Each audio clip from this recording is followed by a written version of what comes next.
Disclaimer: the following program features language not suitable for all audiences, and the expressed opinions found within this program are a reflection of those who feature on the PopCulture Effect podcast. Welcome to the PopCulture Effect. I'm Rockin Rob, and on this show, I bring my closest friends together to talk about all the news happening in our pop culture world around us. Welcome all to an emergency episode because my life just everything just went wrong, and every possible chance I took to get this to happen failed. So thank you, Gemini, for joining me on this stressful emergency recording. You're welcome. Sorry, I was pausing for a second because there's a car going by. No, you're fine. Now, this week I wanted to start with a bit of a continuation from last week, as I had mentioned the horror schlockfest of the death of Snow White, so I thought this week I'd look into it and tell you what I think. So I thought I might as well look into it to see what it has to offer. Now, from the looks of it, this is one of the Winnie the Pooh type horror movies that have been coming out recently, and I couldn't be happier, especially with the fact that this came out just after Disney put out their terrible Snow White remake, as this new Death of Snow White eclipses the remake 1,000 times fold. From the portrayal of Snow White, she looks absolutely wonderful, to the depiction of the evil queen, as well as the mirror. This is a really cool interpretation of the original story, and I think they do a lot with it to depart it from the original and kind of make it its own thing. But the one most important fact about this new movie is, oh my god, they actually used dwarf actors. They used people designed for the roles and didn't just use CGI to replace it. Disney. Now, I think the overall tone of this movie hits it really nice on the head because we've got a lot of tense and Game of Thrones-esque vibes, if I'm going to put it that way, because there's a lot of death, there's a lot of blood, and there's probably going to be a lot of vulgarity through this movie, and there's probably going to be quite a lot of shocking moments through this movie, and with the fact the title says The Death of Snow White, I'm sure that'll play into it. I'm sure that'll play into the plot, but I just want to say the overall visuals of this movie is great. Yes, it is not a AAA movie. This is going to be a little bit of a downgrade from what you're usually expecting, but the acting is great, the visuals are great, and the overall tone and depiction of the movie is just wonderful. This is such a refreshing bit of cinema, and yeah, I know this week and last it's kind of been filled with remakes and remasters and reimaginings and sequels, but that's just kind of the world we're living in right now, where everything is being recycled, and it'll take a little bit for the consciousness of the public to kind of redirect their attention and money to newer, more original projects, but you know, we live on nostalgia, so that's probably never gonna happen. But anyways, the Death of Snow White looks really cool. I especially love the depictions within the mirror. They look really scary and really well detailed, and like I said, the dwarves are wonderful. They do a lot in this movie, and from what I can tell, they are murderous psychopaths, so they are going to get their pound of flesh in this movie, and the fan base as a whole can kind of see that as a win over the fact that, again, Snow White did not hire any actors for the roles of the dwarves. I mean, hell, when you have Peter Dinklage, Tyrion Lannister from Game of Thrones, going out of his way to say, hey, this is kinda like you're trying to be all progressive and then you're still doing a story about 7 dwarves living in a hole. It's like, what the heck are you doing here? The optics for Disney are really, really skewed, so I'm glad this movie looks to be taking the original inspiration and actually making something that the fans will appreciate. And I guarantee you it'll get higher than a 1.8 out of 10. But that's pretty much everything I have to discuss when it comes to the Death of Snow White. This looks wonderful, and I'm sure it'll be a great watch. It is wonderful, and I would definitely suggest all of you to go check it out when it hits theaters. But now, I think it's time for me to send it back to me and Gemini on our continued discussion on the Lilo and Stitch live-action trailer.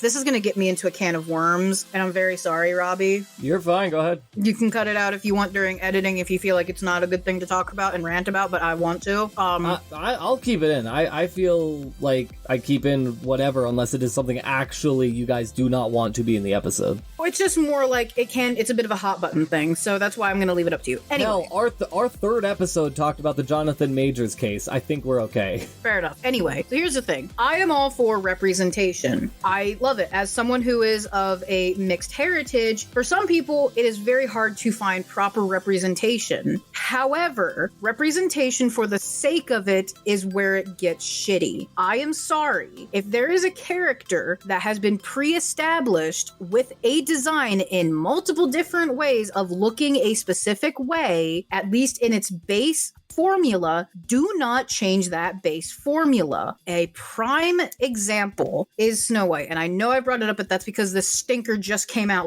2 days ago. Yep, literally it's shitting in the reviews, by the way. I think it's got a 2.1 out of 10. It's got a 44 Rotten Tomatoes rating, at least to the time of this recording. So Snow White, literally the actual story that was written, her description, she had skin as white as snow, lips as red as roses, and hair as black as coal. That is the most basic formula of a description for a character, and they got 2 out of the 3 right. Because here's the thing, I would have been completely fine if she had curly black hair, because there are individuals of a paler complexion that have curly hair. That would have been fine, because they never said her hair was curly, they just said it was black as coal, black as coal. That's fine, but they shouldn't have changed it. And because that's what I'm saying, representation is good. Representation for the sake of it is not. Yeah, you don't want to build you want to build your movie on the content that's within it, not just because, we hired an actor that is a different skin color of the original. So one prime example of Disney at least doing better in this direction was this Disney Plus animated series called, and I'm gonna butcher this very badly because it is a Nigerian word. It was Iwaju, I think. I don't speak Nigerian, so I probably butchered the pronunciation, but it's an original animated series that took place in the futuristic Lagos, Nigeria. That is a perfect thing. If they want to make stories that show representation, make new stories. Stop taking old stories and changing the characters to fit a narrative. Stop it. Right. You're not pleasing anybody. No, I get it. Yes. For some things, yeah, it might please a couple people to see that, but in the end, you're not being productive. You're not producing anything lasting. What is making something lasting is to make original new content. I was literally just about to say, if you want to have a character that is different from the main character of the story you're trying to recreate, maybe don't recreate it. Maybe make something new.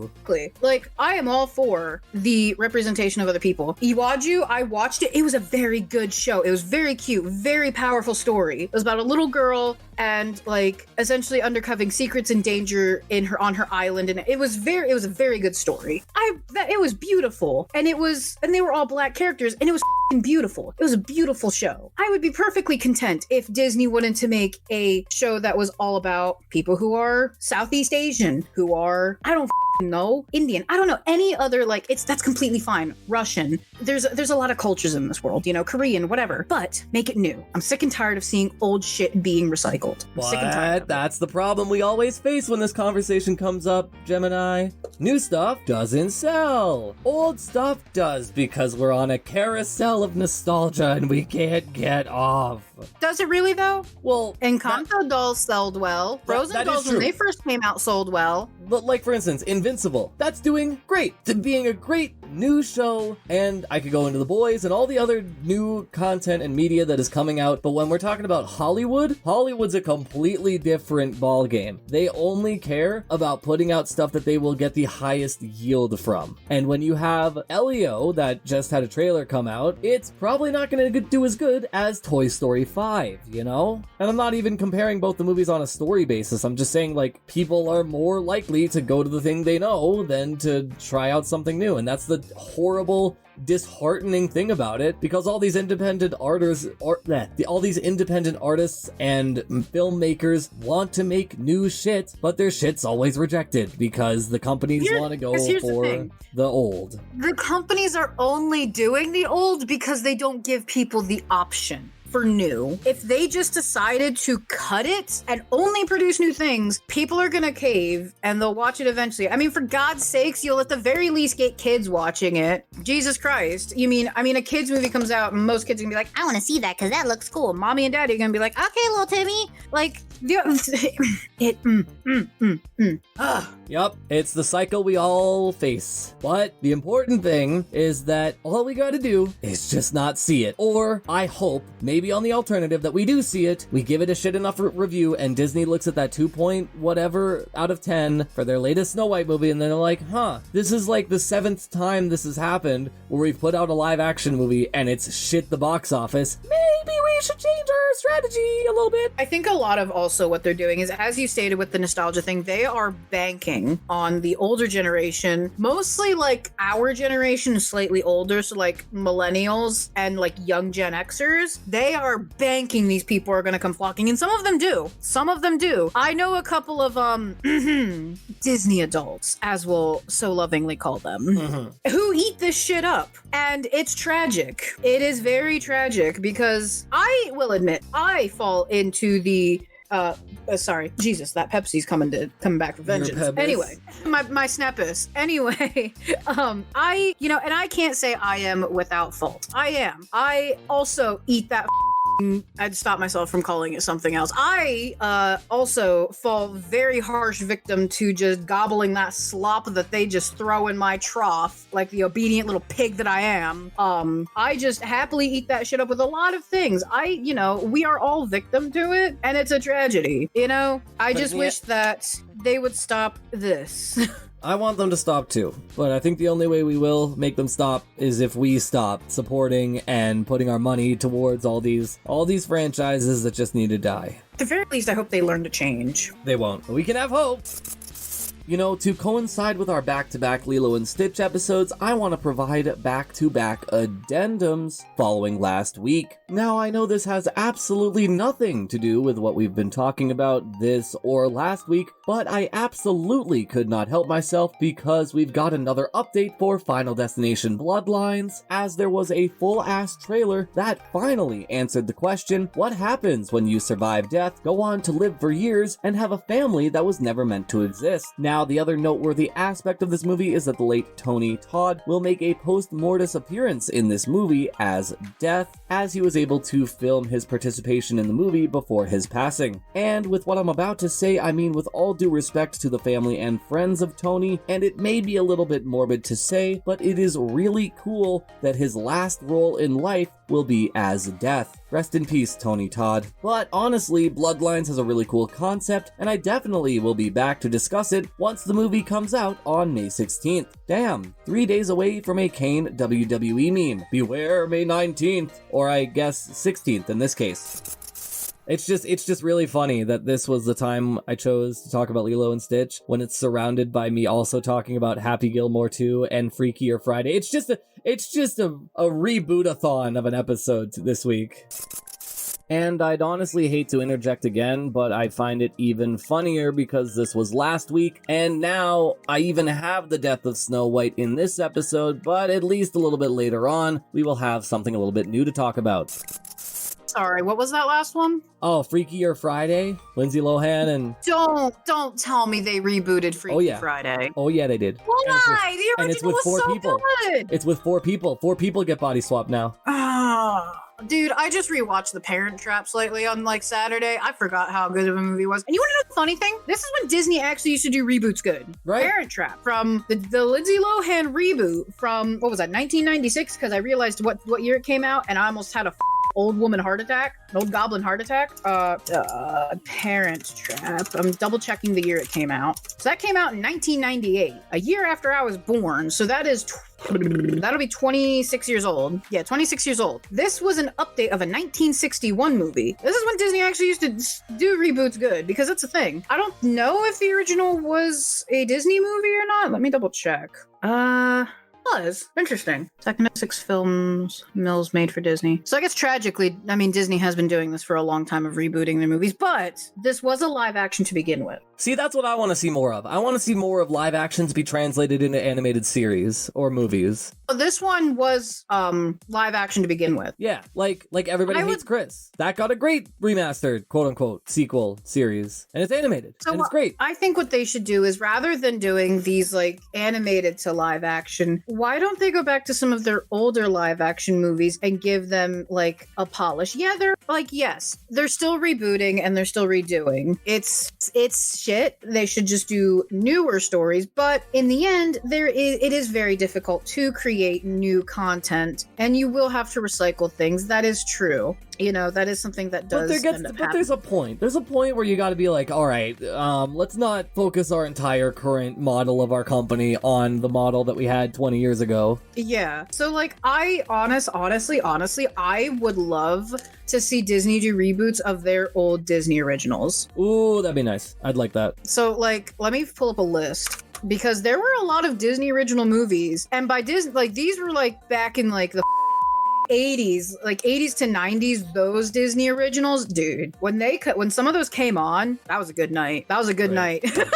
As a kid, you see that, like, Disney original, like, thing come up, and, like, they're all, like, hopping around that green screen and everything, and it's like, you are now watching it, dude. Best night. You're gonna have a good night. I would love to see, like, a reboot of some of these old ones from, like, oh god, it hurts to say old because I just looked at the first one and it was 1999, and the fact that that's considered old makes me want to cry. Yep, we're all getting older. But I would love to see Halloween Town reimagined. Ooh, yeah. The 13th year? That's one of my favorites. Dude, I never left my mermaid phase from childhood. I want Johnny Tsunami. I have no idea. I don't know. Cadet Kelly? I don't know. Dude, I don't know what it is. How dare you? Cadet Kelly was one of Hilary Duff's most best roles, aside from that TV show she did. Lizzie McGuire. Oh no, that one I remember. But that one was kind of a hype. Yeah, it was. Oh, dude. But that's the thing. On one hand, I would love to see it, but also, like, Hilary Duff is iconic. So it would be weird seeing Cadet Kelly without Hilary Duff. Somebody else play the character that Hilary Duff played. Xenon? Oof. Don't me. I'm having my nostalgia moment, my memorabilia moment. But I think I did not know they were I guess with their streaming platform. Oh, ew, they did reboot Freaky Friday at one point? Yep. Ew, in 2018. Oh, dude, it looked disgusting. And you know what? I take it back. I take it back. Stop it. Don't reboot your shit. It's just gonna turn into cringe. You have seen Gemini take a full 360-degree rotation on this argument. Put that thing back where it came from, or so help me. But I mean, you know, maybe I am huffing my own goddamn, like, nostalgia farts, because this is that was one of them. Some of these, yeah, because, like, I'm looking back at it, and some of these are a bit yikes. Cowbells was very cringe. Cowbells was a cringe ass movie. Wendy Wu The Homecoming Warrior was a good movie, though. It got a little weird in the end, but Cheetah Girls was weird, and by that I mean it was. I think we could go at infinitum here, because, you know, Disney is a very old company. They've made a lot of good shit, but they've made a lot of recent garbage, and I think that's kind of that's the important part, is it doesn't matter how good a company once was, it only matters what they're doing now, and now they are just saying, hey, you liked that thing before, eh? Pay full price for it again. It's like, honestly. Oh no. And also, Disney World is just a cesspool. I've never been to Disney World, so I wouldn't know. It is a cesspool. It is disgusting. Oh, dude, I forgot about the Kim Possible live action. Okay, all right. Before we, because I can't even stomach the thought of that. I can't even acknowledge that as an existing property. I don't know. Is there anything else that you had to add for at least talking about Lilo and Stitch? No, I'm just going to continue rambling about, like, member berries at this point. I mean, you're not wrong. That's kind of their whole company model. But anyways, what is this Zombies for? Dawn of the Vampires? What? Okay, it's okay. Gemini, just breathe. Just breathe and put away the phone. You're just gonna trigger yourself more. Oh man. But this has been a lovely time shitting on Disney as a company. This was a great time. Yeah. Make a Parent Trap too. still looking? This is the old one. Yes, because it's on my computer. Oh man. But yeah, that's pretty much it for us this week. A little bit of a shorter recording, as this will probably only stretch us 1 week. But, you know, it's just what happens when life falls apart for a week. But yeah. I want to thank you, Gemini, for saving my ass and for letting me steal you away so we could talk about my childhood being ruined. The pleasure as always. What would you do without me? I don't think what I was gonna say is monetizable, so I'm gonna keep it to myself. You would have cried. Yeah, I would have cried like a little baby because I'm a little baby boy.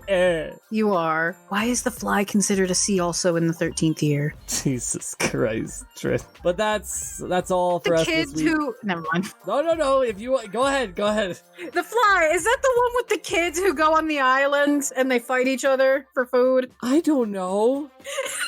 Never mind. Oh my god. That's all. That's everything for us this week. You guys... Oh, I'm forgetting our own outro. Jesus Christ. All right, sorry. So let me restart that. Now, with all the remasters, remakes, and sequels that I discussed in the first part of this episode, talking about the death of Snow White, I kinda wanted to change things up a little bit, and it just so happens that Gachiakuta just got its anime trailer. Now, for those of you that are unaware, this anime, one, is absolutely beautiful, but to get into the details behind it, it is Class System, the anime. And by that, I mean the world of Gachiakuta is split into two worlds. The prosperous land and the trash-filled wasteland. And our main character is subject to some pretty prejudiced judicial bias, where he is basically pinned for a crime he didn't commit, and he is cast into the abyss. And I just want to say right off the bat, this trailer has some really nice graffiti art within it, and it just has a kind of vibe that I haven't seen in an anime in a little bit here. And of course, our main character will meet a ragtag group known as the Cleaners, as they look to restructure the world in a certain point of view. They are essentially wanting to destroy the split on the world and kind of abolish the class system, which honestly, if you really take a look at it, not trying to get political, but it really kind of sheds some light on how today's world is. But yeah, this anime is written and illustrated by Kei Urana, and the director is Fumihiko Suganuma, and again, this looks, it just looks so pretty. This anime just looks really pretty, and I'm not even getting into the character designs or the weapon designs, because there's some crazy shit. I mean, somebody uses an umbrella as a weapon. That's insane. But yeah, these character designs look really unique. Everybody has their own flair and own personality that kind of individualizes them. And no, I'm not just talking about the fact that they have a different color hair like usual anime main or side characters are kind of depicted as. And yeah, the production behind this will be Bones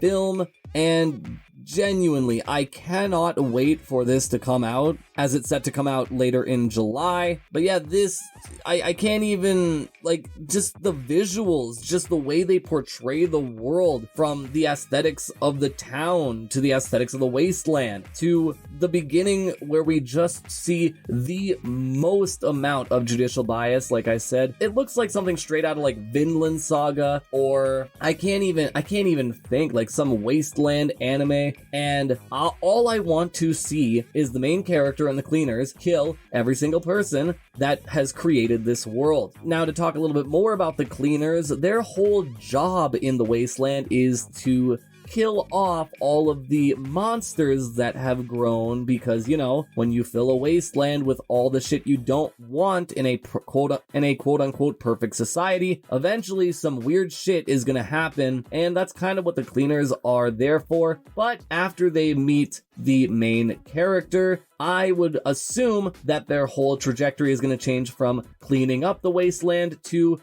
well, asking the question of why is there a wasteland in the first place? And you know what that will lead to? Mutinies, revolution, and probably a lot of murdering. And, you know, I sense this is gonna have kind of a mix of Vinland Saga and Tanya the Evil. I honestly just want it to come out now so that way I could just binge watch it, but that's just how I am. I'm impatient. I have no sense or level of understanding of just being calm and waiting for shit to come out. But yeah, the one thing I do want to mention is just the voice acting. The voice acting in this anime sounds great. You can really hear the despair of this kid who has just been falsely accused, sentenced to a literal trash heap of a graveyard, and all he wants to do is kill the bastards that put him here and restructure the world so that way everybody can live peacefully, because obviously when you have a class system, people are going to get abused, and most likely it's not going to be the people on top. But yeah, that's pretty much just everything I have to discuss when it comes to Gachiakuta. Again, looks beautiful, has some great illustrations, has some great expressions of both areas and characters, and yeah, I'm definitely gonna be checking out Crunchyroll when this comes out in July. But yeah, that's pretty much just everything I have to discuss when it comes to Gachiakuta. It's time for me to send it back to me and Gemini as we end this week's episode. Thank you so much for watching. If you're watching on YouTube, make sure to like, comment, and subscribe. If you're checking us out on CJSW, make sure to check out all the lovely content they have going on over there. And once again, thank you, Gemini, for joining me. A pleasure as always. And we will see you in the next episode next week as it'll hopefully get back to normal. I hope. Bye! Bye-bye.